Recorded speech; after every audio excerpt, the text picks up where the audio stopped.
What's good? What's good? What is good, people?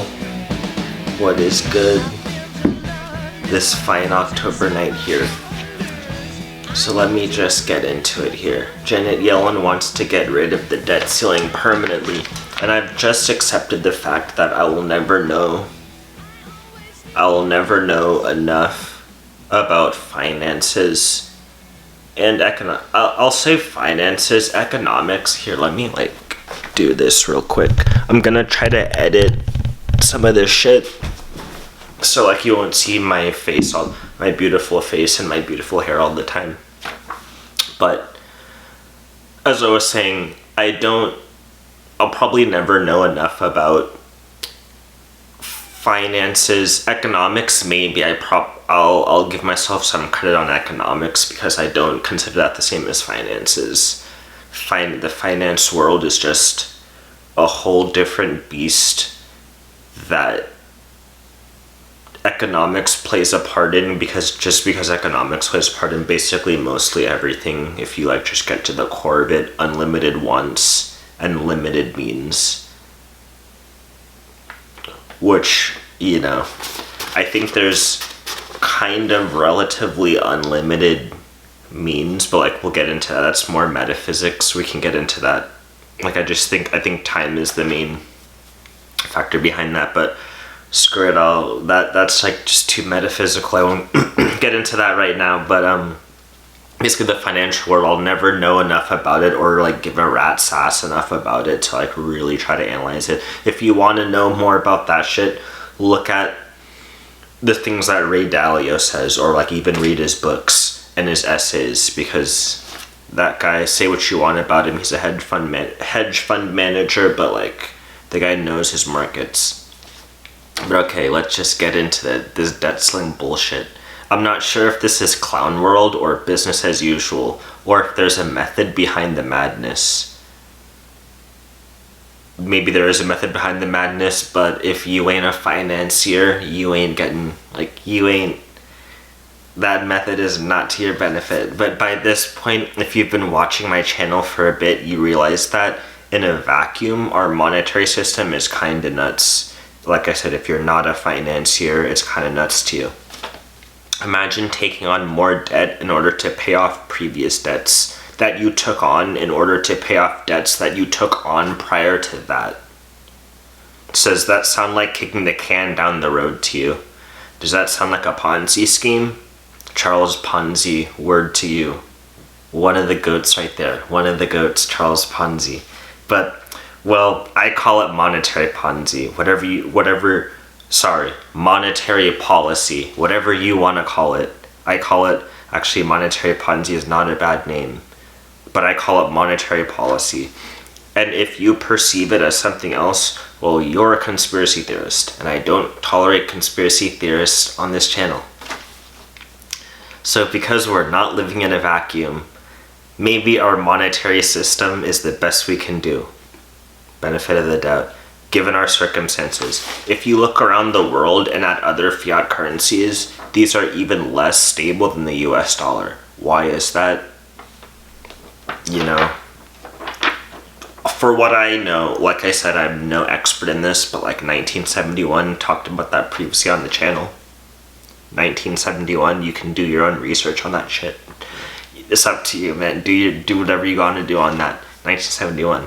But a lot of these other currencies are actually tied to the US dollar. So take the Lebanese currency, for example, which I've been watching videos on for some reason. I don't know what that means in the long run, but I've just been interested in Lebanon for the past few weeks here for some reason. So take the Lebanese currency, for example. I think it's called the dinar. I'll try to look that up before I post this video and give you that proper name on that, if my editing software isn't just complete bullshit. I think I've fixed it, but let's see. So I believe it's called the dinar. Lebanon now has the most inflated currency in the world. Yes, number one. More than Nigeria. Word to Nigeria, word to the motherland. More than Nigeria, more than even Venezuela at this point. More than Zimbabwe. More than Argentina. All these different countries Yeah, it's Lebanon now.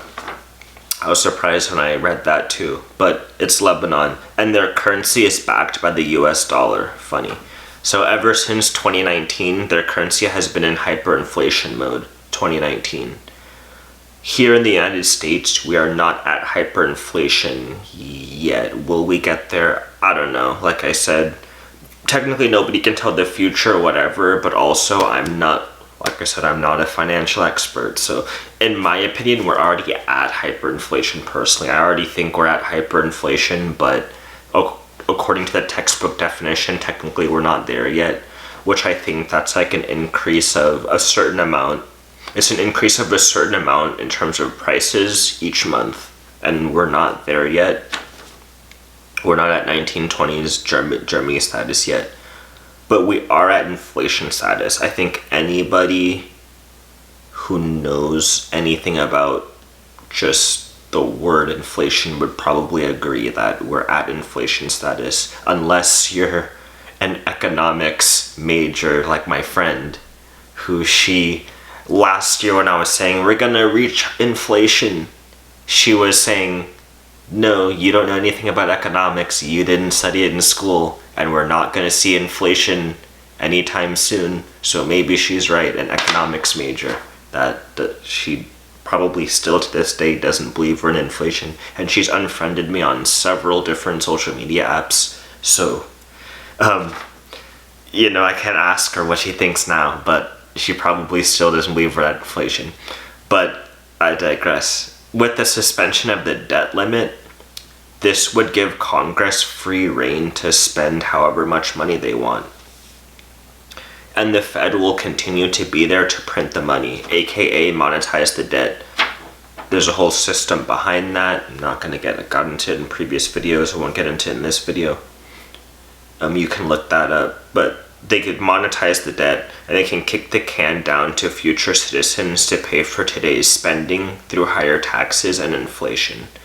I mean, honestly, we'd pay for it if we could, but the reality is we're still trying to pay for the debt of the last generation of government spending. And that was less than what's going on now. So, like I said, I am not a financier or like a finance major or even an economics major. I mean, come on, I'm not even that, right? So like, what do I really know? And that's partly true. I'm not an expert, so like, you do your own research. Like, this channel is probably more for entertainment than financial advice. Definitely no financial advice here. Definitely no advice, but also probably education. It's more of a springboard, so like you can research what you want off of that. Like, as I learn more, the more I realize, the less I know. And I am not an economics major, so I am not an economics major. Let's just get that out of the way. Like I said earlier, and I'll keep saying, I'm not an economics major. So, are they mad? Are they unaware in terms of the politicians and the bureaucrats who are trying to suspend the debt ceiling? As my high school buddy always used to say, are they daft? Which I always found funny. Who knows?